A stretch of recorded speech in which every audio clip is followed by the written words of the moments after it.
একটা পাতার ফল নিজেরা বুক করলে যত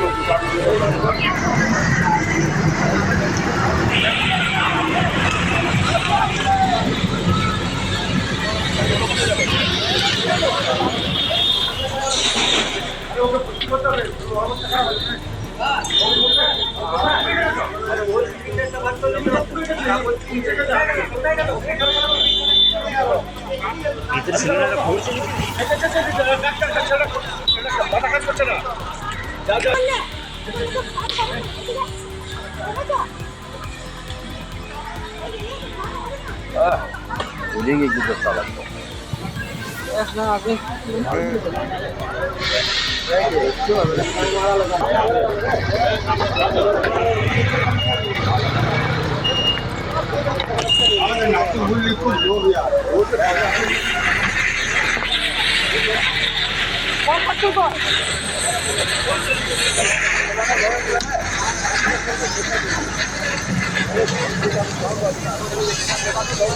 আমাদের দোকানের সামনে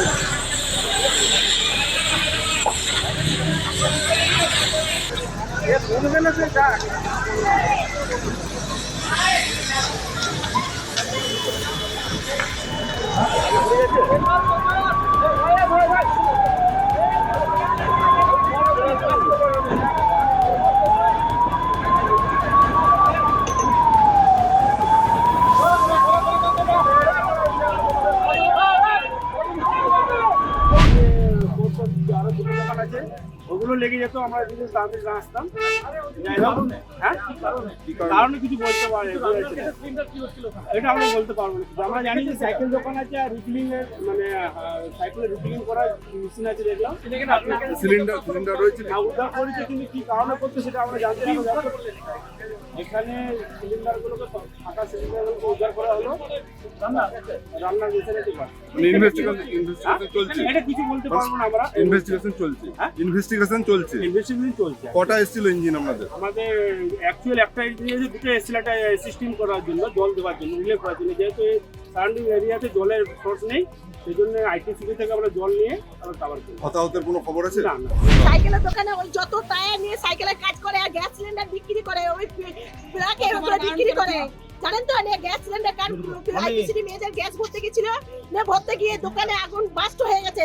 বাস্ট আমাদের এই মুদিখানা দোকানে এত বড় সংসার, 21-22টা লোক চলে, তাই এই সব পুড়িয়ে ধাল ধুলোসাৎ করে দিল। আমাদের উপর কিছু ইনকাম নাই, কি হবে এর ব্যবস্থা করুন আপনারা। কি গ্যাস এখানে ভরা হতো? গ্যাস সিলিন্ডার ভারত গ্যাসে, মানে বড় গ্যাস থেকে ছোট গ্যাসে। আমরা বাড়ির থেকে গ্যাস চাইতাম, তা বাড়ি কাজ করে সবজির দোকানে এই বিধবা মহিলা সবজির দোকান চালায়। এই বিধবা মহিলাটা সবজির দোকান করে সংসার চালায়। কে ভরতো গ্যাস এখানে? হ্যাঁ, ওই যে কি নাম, ওই না তু কোথায় লোক? এই মহাবাগানের আমাদের এই সরকারিতেও কি গ্যাস রাখা হতো এখানে? ভারত গ্যাস নিয়ে আমরা ওই লোকের মধ্যে বিক্রি করা হতো কন্টিনিউ বিক্রি হতো। আমরা অনেকবার এটা প্রোটেকশন করি, তাও শোনেনি কোনো কথা। আমার মুদিখানা দোকানে প্লাস কাটের পাশে দোকান, আমাদেরকে অনেকবার একটা পালন করছে, কোনো তো শোনেনি। আর কন্টিনিউ ভাবে এটা চালাতো। এমনকি এই হাতের গ্যাস দিতে আসতো, ভারত গ্যাসে আমরা গ্যাস চাইতাম, নিজের ফ্যামিলি তুলে গ্যাস চাইতাম, একটা দিত না। কিন্তু ওরা কন্টিনিউ ভাবে 5টা-7টা করে গ্যাস প্রতিদিন দাম দিয়ে যেত। এই আমাদের পিজ্জারে কিছু দাম আছে, গ্যাস সিলিন্ডার আনলিগাল ব্যবসা করে আমরা কন্টিনিউ ভাবে ভারত গ্যাসের সঙ্গে। আমি ভারত গ্যাসের যুক্ত আছে, কিছু তাদের মানে লেবার আছে, তারা যুক্ত আছে এর সঙ্গে। ভালো আগুন লেগে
সকাল 9টা থেকে 9টা সাড়ে 9টার মধ্যে গ্যাসের লিক থেকে আগুন ধরে যায়।